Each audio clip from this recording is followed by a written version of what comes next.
Hello, everyone. In this literature review, I will discuss the research question: how can we re-recognize slums as imperatives of urbanization processes? Now, what for me led to the research question is the way in which slums are defined and problematized by UN Habitat, but also by popular media.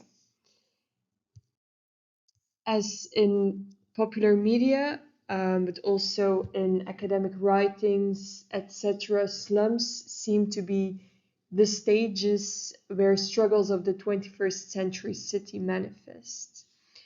And I questioned myself, how can we go beyond slums as an urban morphology characterized by its problematics, and which socio-economical and political processes create and are created in, by, and through slums?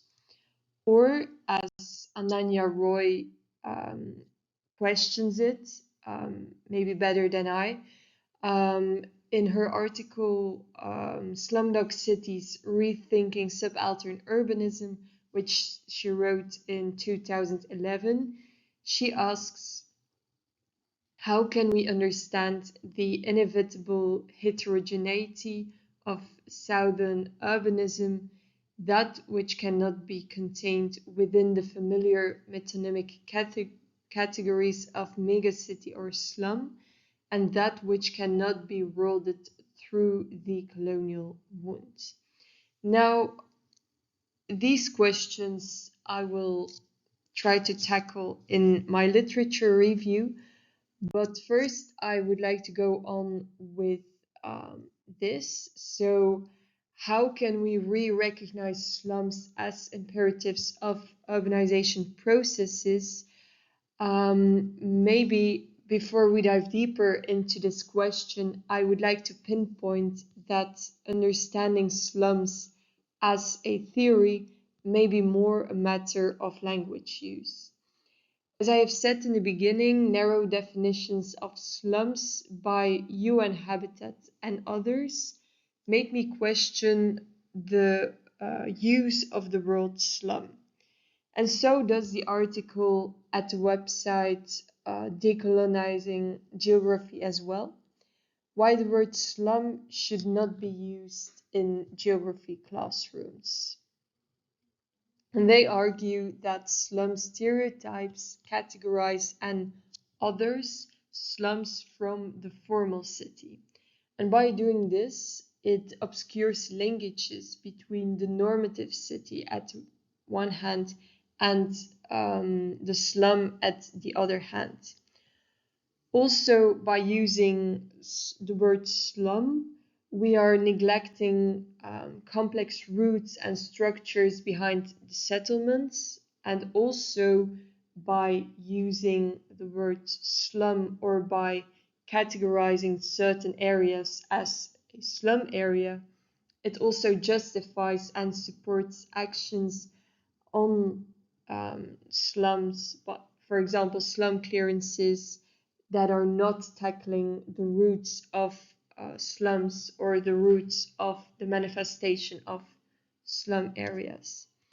So in this literature review, I will be using the terminology of slums, as in referring to the materialization and formal expression of complex political, economical, and social structures that have accumulated through time and space. So then in this scheme, I summarized all the articles that I considered important to understand slums as imperatives of urbanization processes. I would like to start off with a theoretical frame, which is the article Urban Geography 1, Locating Urban Theory in the Urban Age by Kate Driscoll Derrickson. And in this article, she emphasizes the importance of theorizing from different both geographical and social locations. And she says, therefore, we must go beyond recognition and we must also take up a critical stance towards this recognition. Writing about lived experiences or subalternity produces subjectivities, and these subjectivities can undermine power structures, she writes. But, at the other hand, we must ask ourselves as well, can the subaltern speak? In a way, research is, or research on the subaltern is in a way always colonial, because we as scholars, researchers, etc., define the other and we let them speak for their subaltern condition. So, drawing on Spivak, we must go beyond mere recognition of subaltern urbanism. So, we have to shift the meaning from slum as a study of spaces of poverty and forms of popular agency to rather an interrogation of epistemological categories. And this is what Ananya Roy wrote in her article Slumdog Cities. Now, in this article, Roy proposes 4 concepts to break with ontological and topological understandings of subaltern subjects and spaces, and that is to break with the idea of slum as a habitus of the dispossessed, of political agency, of entrepreneurialism as a habitus of the subversive, and urban informality is rather a idiom of urbanization or a logic through which different or differential spatial value is produced. And this is what leads us to a frame through which to perceive cities of the global south, and taking this idea of urban informality and slums as an idiom of urbanization, we can consider the articles of Fox and Davis.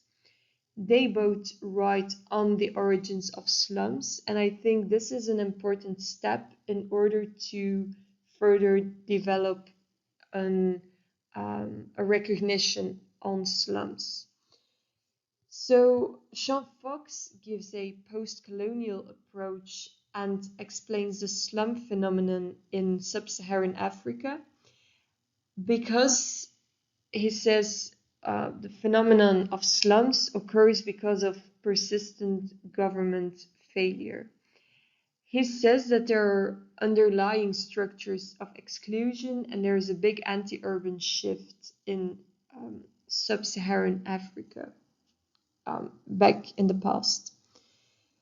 And Fox frames slums as a manifestation of disjointed modernization in which urban population growth outpaces urban economic and institutional development. And Fox refutes the modernization theory, and in the modernization theory, slums are considered as a manifestation of market failure from dynamics of structural change in labor markets. And for example, an idea which fits in this modernization theory is that there are people living in slums, in informal settlements who do informal labor, but if they would get into more well-paid jobs, they will get out of these slums. This is a theory which Mike Davis has. And this modernization theory gives rise to slums. And in slums, Davis says there is a so-called surplus humanity who settles there. And this is due to a decoupling of urbanization from development and industrialization. So it's a it's a less post-colonial approach that Mike Davis has. Now, Davis's article gives an extended reading of the United Nations Habitat 2003 report on the challenge of slums. And in this article, Davis follows the very limiting definition and categorization of slums by UN Habitat, which I also problematized some slides ago. And he links slums with poverty concentrations in global south cities. And this brings us to another article of Ananya Roy, Urban Informality Towards an Epistemology of Planning. And Roy says that we need to recognize how informality can be a process of embodying varying degrees of power and exclusion. She puts it more nuanced than Davis does. Now, who also wrote on urban informality and who gives another nuanced and detailed view on informality is Al-Sayat.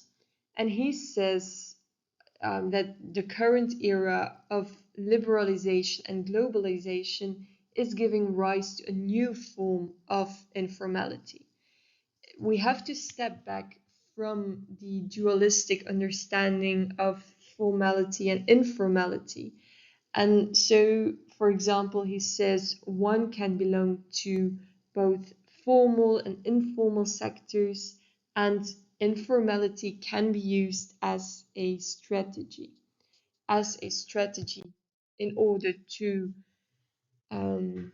survive, in order to survive economically, etc. And this idea of urban informality as a strategy brings us to some literature on entrepreneurialism. And I would like to go short over Hernando de Soto. He gives a very heroic account on informal entrepreneurialism. He says, for example, slum dwellers are economic heroes who manage to survive despite states controlling measures. This gives a very heroic image of slum dwellers, which is also appropriated by a lot of scholars.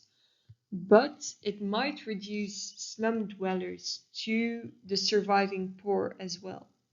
So therefore, Bayat comes up with the notion of quiet encroachment.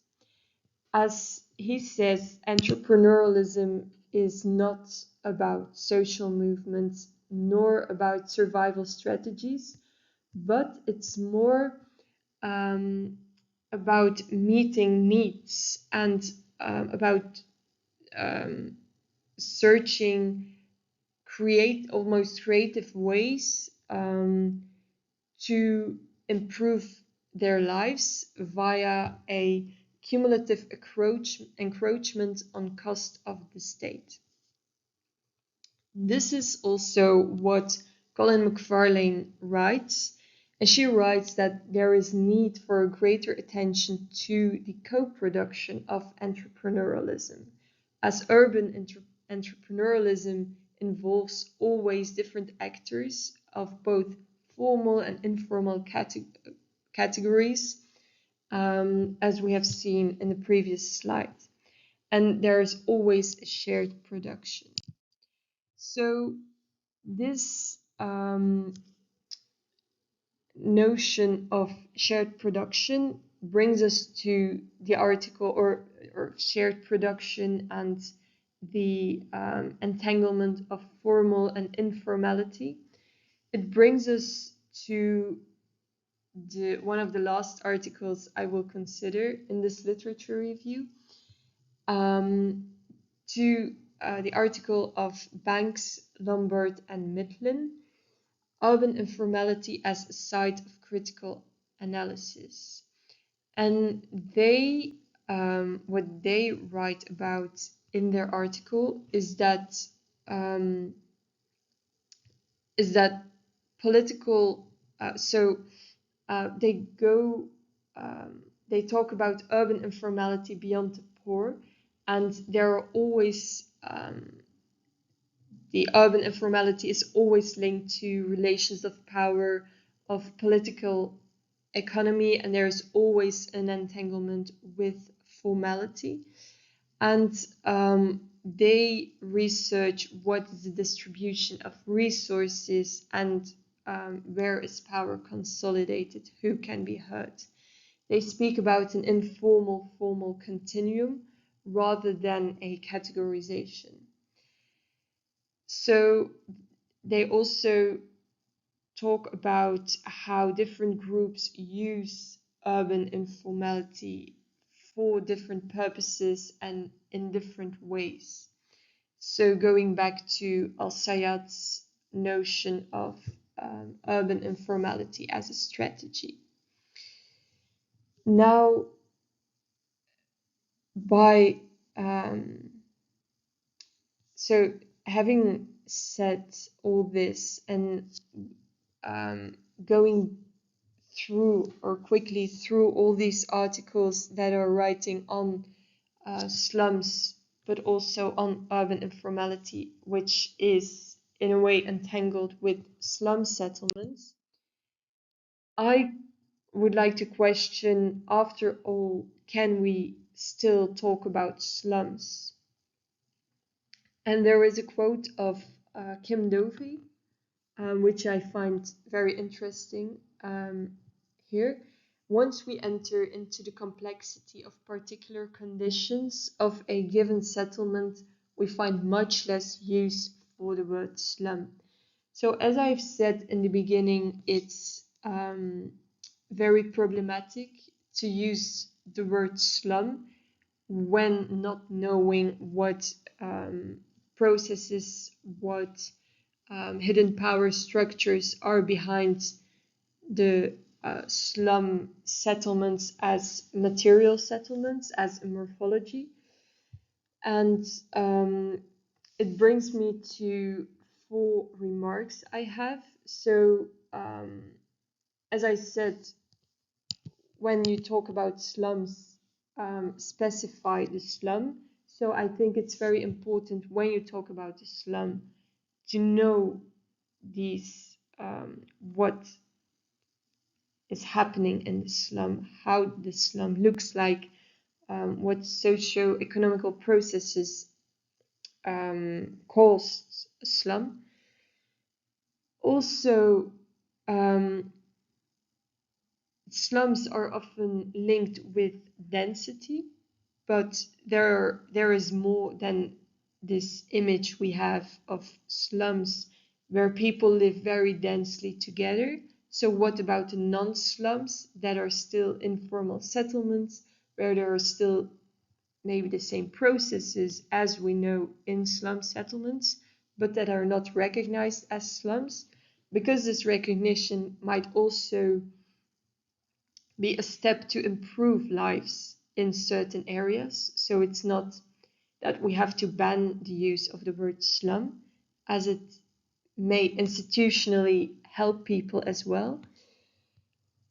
Also, whilst reading a lot of articles for this literature review, I've seen a lot of focus on the global south when focusing on slums.